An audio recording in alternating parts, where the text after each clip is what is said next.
Hey guys, and welcome back to Boxmining. This next video is a live stream that was originally broadcast during DEFCON, and I really wanted to share with you guys there because there's so much good discussion. So who's in there? It's Omar, Crypto. He has the Crypto's news channel, and it's absolutely amazing. And he has a lot of insights into space. And also CNBC's Ran NeuNer. And he asks a lot of really good questions and a lot of inputs as to what the future of DevCon is and what the future of the whole cryptocurrency space is. Special thanks to Omar as well. He's an amazing guy, helped me with a lot of my video stuff, and he gave me permission to publish this video on my channel as well. So thank you so much, Omar.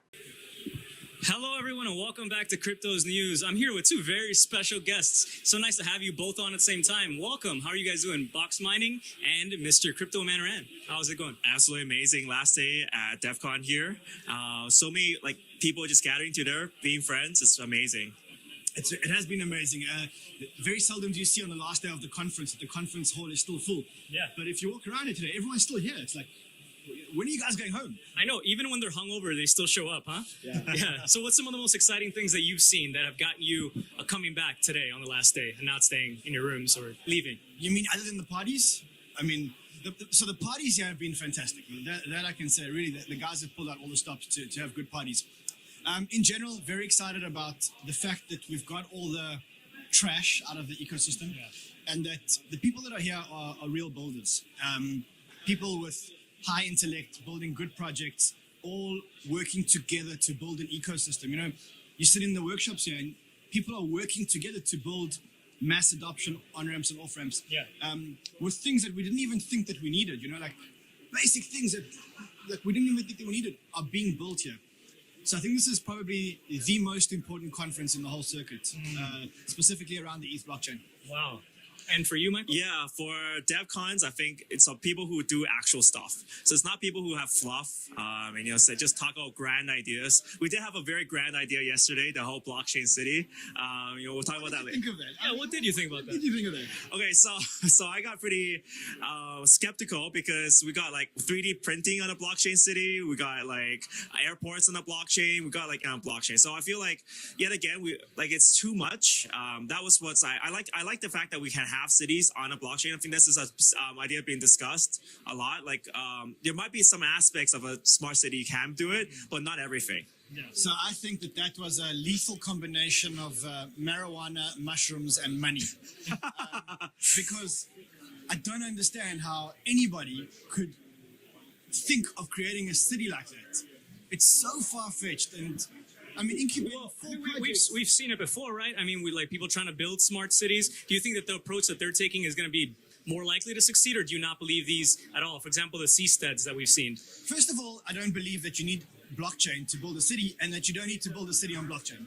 You may have certain things within every city that require a blockchain. Exactly. But to build a city around blockchain and to build it around an incubator of 4 projects which are completely ludicrously unrelated. I mean, again, it's a magical combination of drugs and money, because there's a lot of money there. Mm-hmm. I mean, that event must have cost. Well, the thing is, it's a marketing play, right? Because they have a render of a city. I mean, everyone can draw a render of a city, but in fact, what do they actually have? They just say, "Oh, we're gonna have a mini space to work on this right now." It's not like that, because they have a render of a city.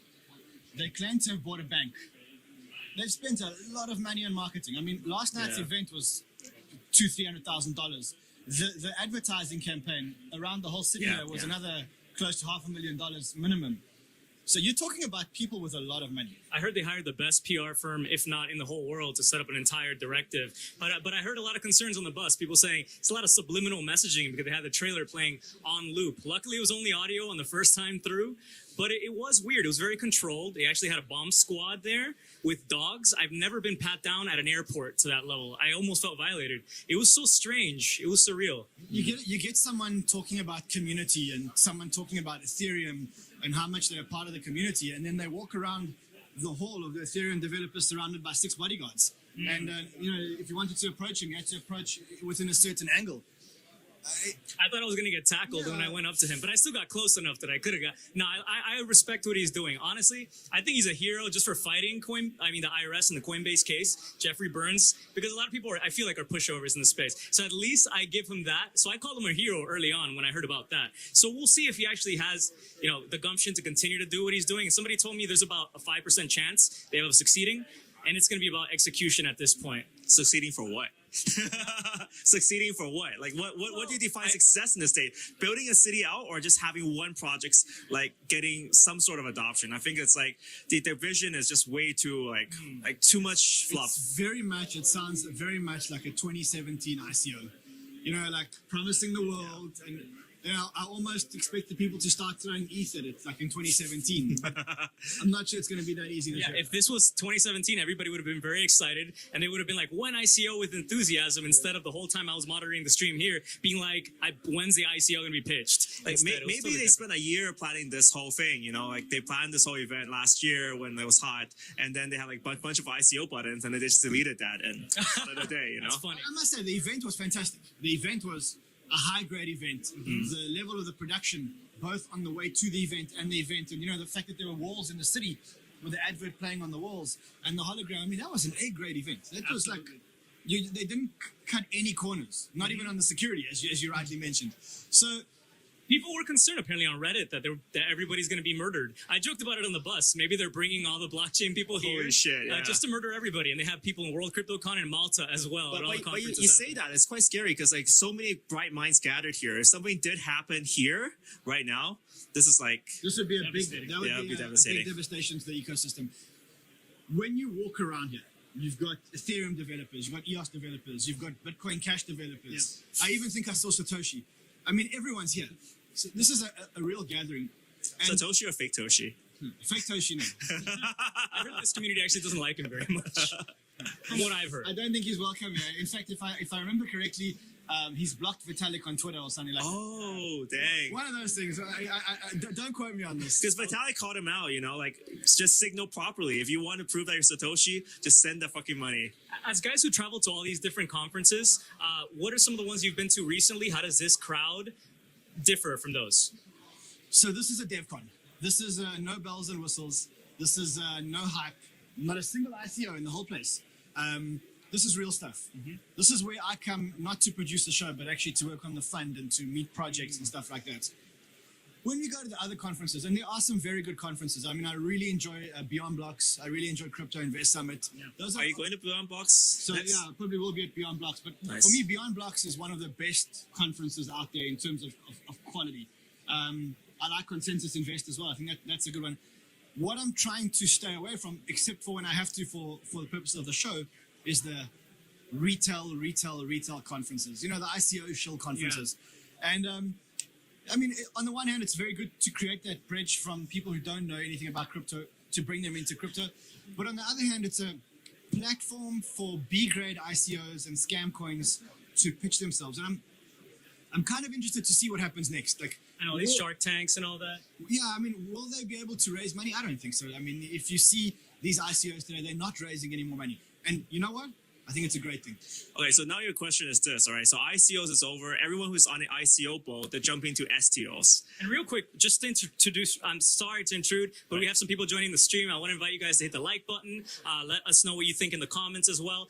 We are live now. It's not like a premiere, so feel free to run the stream. I'll check in when I can. I'll be hosting content for you guys all day, but let me introduce these guys because you might not be familiar with them. So this is Michael Gu, who actually is Boxmining. He's got one of the biggest YouTube channels, amazing, objective content. Follow him on Instagram, Twitter, and you're gonna have a wealth of ideas and insights and news and all sorts of stuff. And then here you have Crypto Man Ran, who's really been such a leading voice in the space as well with the mainstream, really helping crypto have a good outlet, not just like negativity or approaching it without a lot of experience. So you're hitting all the conferences, talking to a lot of brilliant minds, and you produce a show, what is it, once a week? I produce a show, it's now twice a week sometimes. Wow. It's called Crypto Trader. As far as I know, it's the only ongoing televised cryptocurrency show in the world. And the purpose of it is really to bring crypto knowledge to bridge the gap between traditional finance and crypto finance in a more credible way. Yeah, absolutely. And I just want to add to Ran, like this is my first time meeting him at the conference. And dude, like I had a lot of like pre-connotations beforehand, journalists and, maybe they don't know that much about crypto. I watched a bit of your stuff, but like, dude, you're so awesome in real life, man. Dude, like I really enjoy, like, this is like the coolest guy ever. Like, dude, seriously. So super respect that. I really do. I respect what you guys are both doing. I mean, I think the fact that you guys have been able to build such big followings and the fact that you guys are producing daily and weekly videos despite the bear market and despite the number of subscribers and views coming down, I think like all bear markets, we're going to shake out the riffraff, and I think the best are going to survive. And we're seeing that already with you guys, for example. I was just wondering today, like, how can I make my channel better, get better interview content? What are you guys doing right? And I actually thought about you guys, and I was thinking, it's all about the questions you asked, right? So obviously in your mind, you're thinking critically, you're asking questions about all sorts of projects, and you have kind of an attitude about, like, really prove yourself first. Like, I'm kind of a douche. I'm like I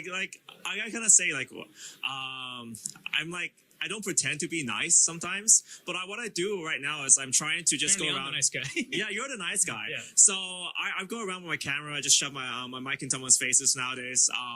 It's kind of fun. I think what's important is just like being like just walking around and doing stuff. So for me, I have a very different philosophy. For me, I'm learning.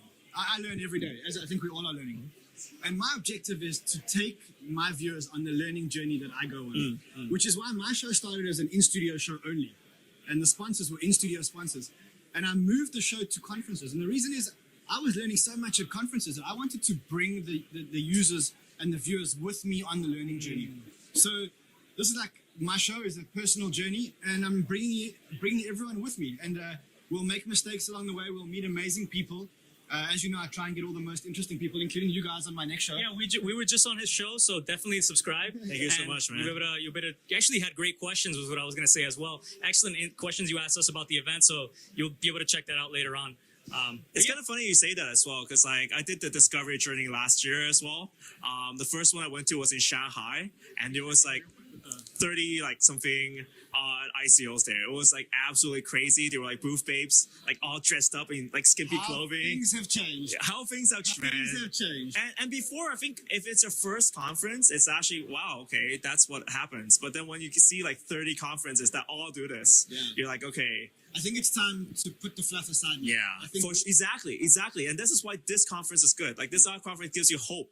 Like there's no Lambos parked outside. No, there is one. There was one. There's the black one. It's Vitalik's Lambo for sure. Absolutely. Yeah, I saw him getting in. I did not see him getting into the Lambo. I just want to, I'm really humbled you guys are on the show. Sincerely, because you guys are great hosts as well. People are excited to see the content. What's the chat like? Just waving to everyone here. Right now, we currently have 143 people because everybody in LA is probably asleep still. Yeah. But I'm excited to share this journey with you guys. What are you looking forward to next? What have you learned that has changed the narrative in your mind about crypto at the event? So I'm looking forward to a holiday. I've been on the conference circuit for now 14 months every week. I've got a young family at home, so for me, I want to spend a month with a family. So until Beyond Blocks or Consensus or whatever we decide to do towards the end of the year, I'm going to be much more in studio. In terms of the ecosystem, I'm excited about the fact that the hype is gone. And I'm excited about the fact that the scams are gone. And I'm excited about the fact that the people that are left are really building stuff. I'm excited about the fact that people can't just have a website and start raising $30 million. In fact, today, even if you have the best project, to raise $5 million is hard. Yeah. I'm also excited about the fact that developers are going to have to start thinking like entrepreneurs. You're not going to get 30 million anymore. You may get 5, and you're going to have to make do with 5. You're going to have to bootstrap, and you're going to have to grow a protocol on $5 million. And all those things excite me because I think we can now get down to serious business. It's no longer about hypeville and bullshit. And I think if we've lasted this long, and we can last another year or two, then there'll really be rewards for all of us in this ecosystem. No matter what your outlet is, or no matter whether you're on a fund or a YouTube channel or a TV show, whatever it is, if you can survive this bear market and you emerge, then it'll be like the bear market of 2000, where the Amazons and the Googles, those are the ones that survived, and they got very well rewarded. And how are you approaching that? Perhaps yourself? I think there's still a lot of dreams here. So I'm gonna take it like, okay, so the scams are gone. There's still a lot of dreams that are trying to change everything. I think blockchain's everything. So I still think there are some projects that, there's still a lot of testing and still a lot of failures. I think it's quite important. There was a song yesterday where Vitalik was saying about all the failures that they come along the way. I think it's important that the community, we realize that there's still gonna be like hiccups and bumps along the way. The clear scams are gone. But can I? So people in this industry really have the wrong perception. And I'll tell you why. Because you're juggling the investment ball with creating blockchain, like bringing blockchain to the real world ball. Now, there's actually two different objectives. The investors want every project to succeed, and therefore they want safety and they want high returns. But the developers need to take as many risks as possible and to fail as many times as possible. And let me explain to you why. If you think about it, it's like a city and like a jungle. If you want to go into the city, every road has a road sign, and every intersection has a traffic light, and there's signs, and you know exactly how to get from point A to point B. But these people have actually gone into the jungle, and for them, it's all trees. And every step forward that they have to take means they have to chop down one more tree. Yeah. Now, for me, what we need to do is we need to change our mindset to celebrate more people that experiment and fail. Failure is not a bad thing. Failure is a great thing. It means that you've decided to go somewhere that no one else has gone. And by virtue of that, you've gone into the forest. And by virtue of that, it means that you'll fail more times than you will succeed. But when you succeed, your success will be revolutionary and groundbreaking. Yeah. So in this industry, investors are going, no, don't raise money. No, don't do ICOs. No, don't split the chain. No, do it. Because when you do, you're going into uncharted territory. And we never know what the breakthroughs are that are going to be revolutionary. Let me give an example. CryptoKitties was a game. It was taking an ERC token and making an ERC 721 standard. It created a new asset class of digital collectibles, which are going to be a multi-billion-dollar industry. Now, would that have happened if we didn't let people experiment? And if we shut them for failure? I would actually make a counter argument here. Okay, so CryptoKitties is amazing. I don't hate CryptoKitties, but there was still a lot of formulas that they used, which was very grounded. All right, so you probably heard of the main criticism of CryptoKitties as a giant pyramid scheme, because the faster your kitties breed, the more they're worth, and the more you want to make them produce as many kitties as possible. So, but the more you breed them, the less quick they. But what I want to say is, CryptoKitties actually, if you analyze it from a game design perspective, it is very, very well made. They knew exactly what their core pillars are, and they went like with a precision strike. Okay, let's make this as like breeding as strong as possible. Let people make money. The top breeders, let them make money, so they'll push our game. So they have this whole virality thing down to a science. So I think like in that sense, we still need to have a very good idea of what the fundamentals of what we're targeting here. And I think it's created a digital collectible. They created an ERC 721 standard. Yeah. And they used it. Yeah, but that was around for a long time. Like it was used it to show us how we could actually use it. And, yes, I completely agree with that. I was like, dude, like this is super cool. This showed us I how. even heard about people running side projects now. Some of these actually people just trying to figure out how to get into the gaming world. I'm like, normal gaming, no crypto gaming. Everybody's trying to take advantage of non-fungible tokens, collectibles. Even though the first digital collectible was actually Bitcoin. Good, honest, smart experimentation, which is done. When I say smart, both smart in terms of the technical, but also smart in terms of the rollout and the money raised, we should be encouraging. What do you guys think about backed institutions coming on board? Any thoughts? I know it's a hot topic right now. What have you learned? What have you been sharing? Okay, I'll say this first. I feel like a lot of people are waiting for more institutions to come in, when in fact there's a lot of people who are already, a lot of big family offices already trying to come in as in the place in the first place. I'm happy that people will once back launches, there's a lot of kind of Wall Street authority that's going to push to a new audience. But I think I'm just going to leave it at that. So when BACK comes online, what are we actually getting? We're getting a Bitcoin. We're getting a place for institutions to be able to buy into one asset, which is Bitcoin. And that, may or may not work. And I don't think it's going to be that they switch on the 12th of December. Yeah. And that all the institutions on the 12th of December at 1 a.m. going to climb in and throw money at us. Holy shit, man. If the institutions want it on Bitcoin, there's many options for him to get in. I mean, Grayscale's got some amazing products which allow institutions to buy listed products that are backed by real Bitcoin. So, You know what's the best one? It's called the Bitcoin Core.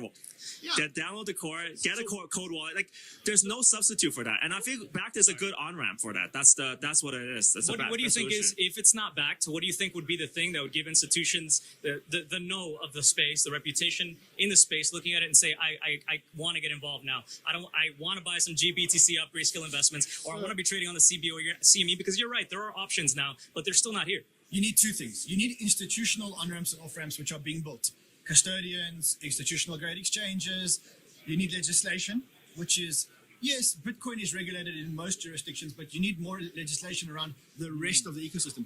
But then you need this thing, right? Now, I know no one wants to talk about it, but you need this thing called adoption.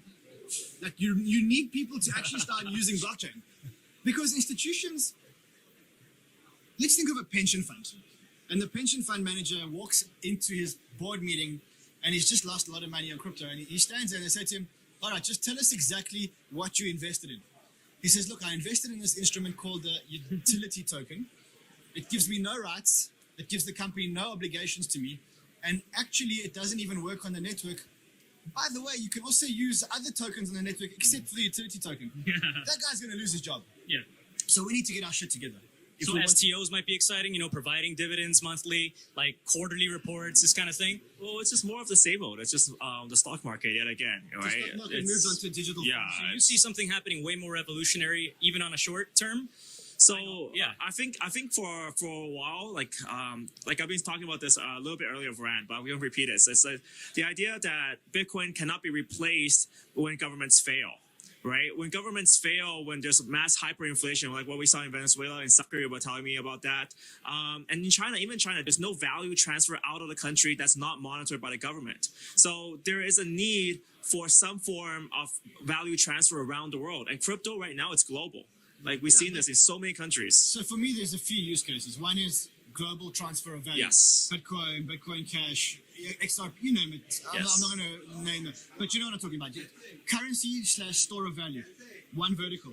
The next one is what we currently call a utility token, which I think will change. And that's what we're seeing here. That's use cases in apps, in dApps, etc., etc. And then there's a third vertical, which is STOs, which are going to use blockchains. We don't know which blockchain and which standard yet, to put the traditional financial system onto the blockchain and to create new financial instruments. So today we have very limited financial instruments. We have equity, we have debt, and we have some convertible notes and stuff in between. We don't have a single instrument today that can give you 2 to 3% of all Coca-Cola's transactions in real time when the sales are logged. Yeah. Because there's no trust and that doesn't happen. Let me give you an example. I'm working with a Greek shipping company, and they were trying to raise money in the equity markets. They couldn't. Why? Because they need to buy $500 million worth of ships. But now we have a new model, and the new model is you're going to get, through a smart contract, you're going to get a rate times the nautical miles traveled by the ship times the weight. And that's going to be monitored through a smart contract, where the oracle to the smart contract is the ship's navigation system, which knows the weight and the miles of the ship. Now, that instrument wouldn't have been possible as a security in the old security world because there would be no trust. Such a good point, yeah. So now that's very exciting. But I think all three verticals... So you're not talking not just about securities, but securitized assets or securitized tokens. It's interesting you're talking about that, because the Bitcoin maximalist side says that, all these different altcoins have no reason to exist. You can integrate a lot of their properties, privacy, smart contracts into Bitcoin. So why use anything else? Do you think Bitcoin will be able to do that quick enough, or do you think we do need smart contracts? And what platforms are you guys excited about? Obviously, you could have gone to many conferences and you came to DEVCon. Are you interested in Ethereum or something else that's more exciting as well, or multiple things? This is not what I believe, but this is a hypothesis. But if you look at Bitcoin, the reason why Bitcoin didn't do it is because it had two limitations. One is you couldn't do a smart contract, a real smart contract on the Bitcoin platform, and it was too slow. That's really what it was. But Lightning is starting to work, and that's making transactions really cheap and really quick. Okay. So that's one of the barriers removed. And then you've got things like Rootstock, which are allowing smart contracts on the Bitcoin. Don't they have a token now? And it pissed everybody off. Yeah. Like, you don't need a token; you just own Ethereum. It's magic. But so I don't know. We'll see. I think for me, it's like Bitcoin. the value of Bitcoin is as simple. Okay, so for Bitcoin, there's a counting layer only. Smart contracts, they disable a lot of different smart contracts and executions. They want to keep it as functional as possible. So I think for me personally, that's the best way to use Bitcoin. Everything else on top of that, building this whole infrastructure, I don't think they really want to do that. Like if you look at the governance of Bitcoin and the core developers and their views, because they're the only ones who can really change the core code, right? Like that's what we see. Like even though it's decentralized, we've seen the other variants of the Bitcoin client. They're not very popular at all. Let me ask you guys both a question. Do you think that one of Bitcoin's biggest hindrances is that it's so decentralized? When you compare it, for example, to Ethereum, where Ethereum is decentralized, but there is a central figure called Vitalik. And there is a vision that's driven by Vitalik. Now, do you think that maybe Bitcoin has been slow to progress? And a lot of it is because there's always this cat and mouse between all the different parties. Whereas Ethereum's kind of got this like roadmap and it's forging ahead on the roadmap. So the question is, do you think that the decentralization of Bitcoin may be its biggest hindrance? And the fact that we do have a central figure here at Ethereum may be one of the biggest assets that this ecosystem is?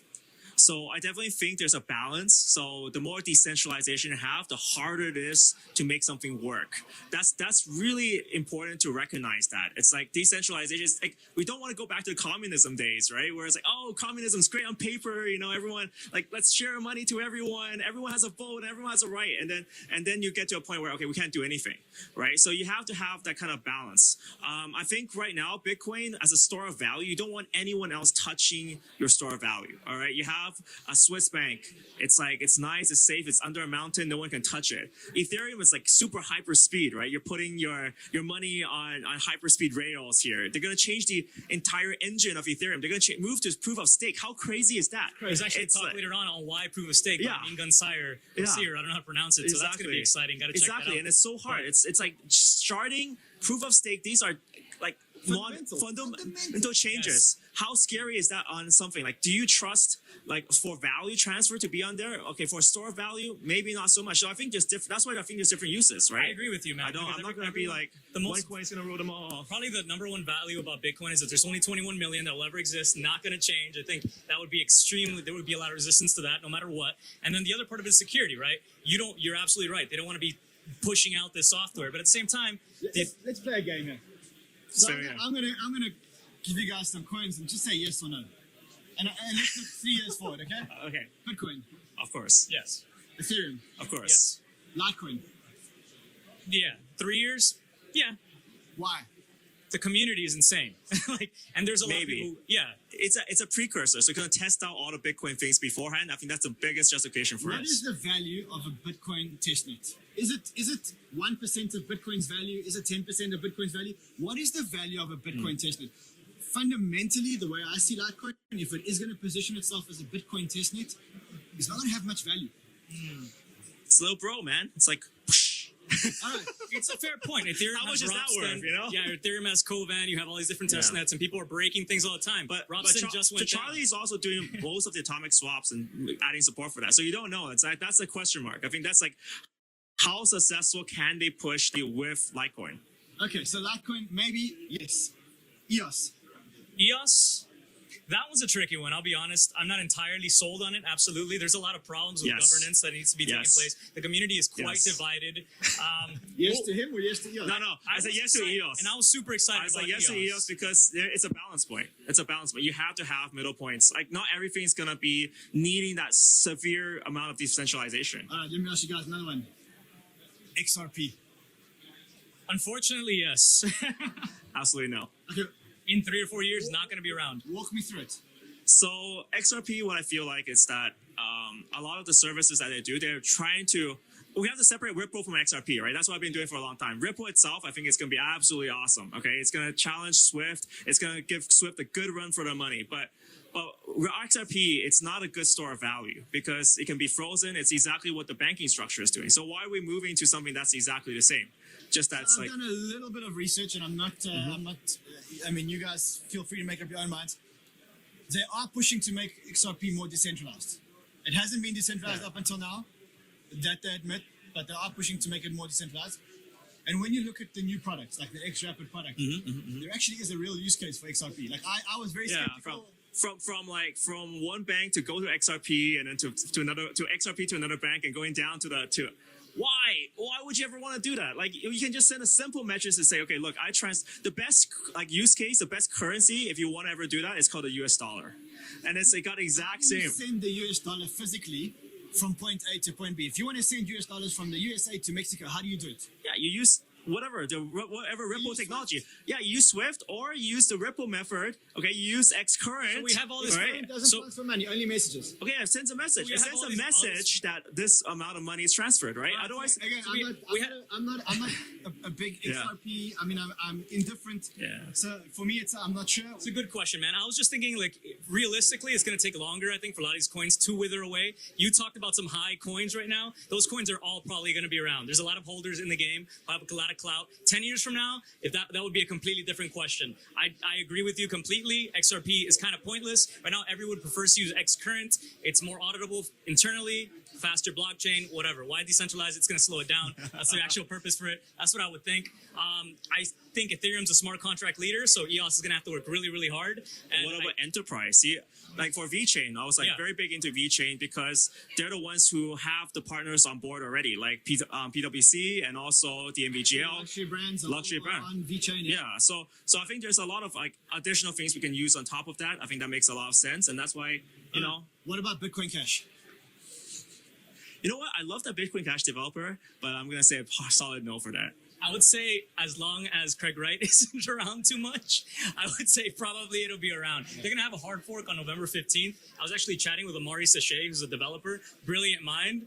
And actually, I'm really excited. I see the community actually growing. It's being adopted. I actually lost my wallet. I think I talked to you earlier about that. I lost my wallet back when we were on the cruise ship and getting off in Monaco. And I saw a sign at a restaurant that said, "We accept Bitcoin Cash." And I was like, this is awesome because I have my phone, but I don't have my wallet. And that's something I don't see everywhere with Bitcoin scientists. I think if Bitcoin Cash wants to progress, it needs to be progressed beyond just Roger Ver or having some sort of person pushing it. I think that's.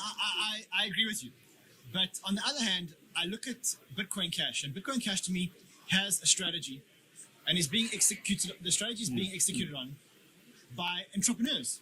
Right. So I kind of look at like Dr. Craig Wright. I look at Roger. I look at the whole gang, and those guys wake up every morning and they're vigilant and they're focused on one thing. Dead focused. Dead focused. Like a lot of people complain to me about the problems of core that working together is very hard because they're so smart. They're so smart. They're thinking about a million ways years ahead in terms of like, okay, what's gonna happen. For me personally, I feel like we need better entrepreneurs beyond that. I think you're absolutely right. Entrepreneurs. They are. Yes. Yes, and I've always said this for a while. Like, you need both, right? You need techies and the hustle. I mean, I've been interviewed that Bitcoin Gandalf, Whitfield Diffie.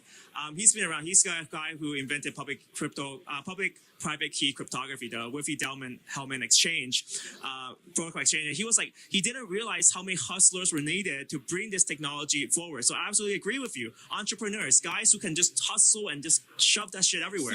So there we go. Now, when I walk around here, the biggest problem that I see is that there's a lot of techies. Yes. And what they think is that they think that they're going to write a protocol and then it's just going to work. No.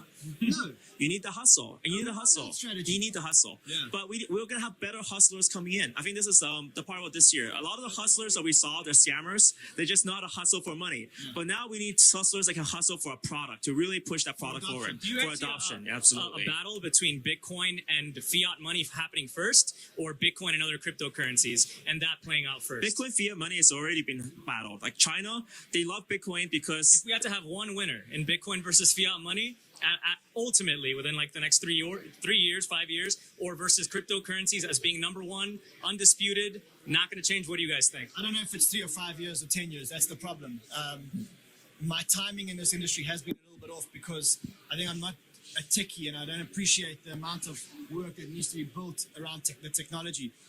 But in the long term, it's an absolute no-brainer. I mean, even governments have said that they need a currency that is decentralized, that is not controlled or manipulated by any government. Exactly. So in the long term, I think there's no doubt that Bitcoin or a derivative of Bitcoin or blockchain will replace fiat money. Whether it's 3, 4, 5, 10, 15 years, I don't know. Yeah. This is like, I think for me, I think the battle's already begun in China in a lot of the places, and I think in the future, I don't think we're gonna ask this question anymore. That's my. I love that. Thank you guys so much for being on. I really appreciate Cheers, your man. time, Thank you so your much. thoughts, And I'll catch you just guys later. shameless shout out to financial inclusion. David Lee's gonna give his talk. I think that's actually something else that we need to cover as Shout well. out yourselves as well, your channels where people Yeah, can reach Michael out to you. Boxmining. Shout out to everyone on his channel as well. I'm CNBC Crypto Trader. If you want to join me on YouTube, Yep. Yeah, everyone else. You I'm had trying to Vitalik read on, the or you're chat. trying to catch Vitalik now. Vitalik's You have coming great on in a guests. few minutes, yeah. And we were on the show recently. Can so you I make should him be out dance soon. for me? Can you make him dance? I'll make him sing. Okay, make him sing. Yeah. To All finish right. up, do you guys like anchovies on your Caesar salad? Yes or no? Love anchovies on anything. Pizza, Caesar salad, you name it. I'm No, I love pineapple. Pineapple everywhere. Done deal. Thank you. You're the only other person.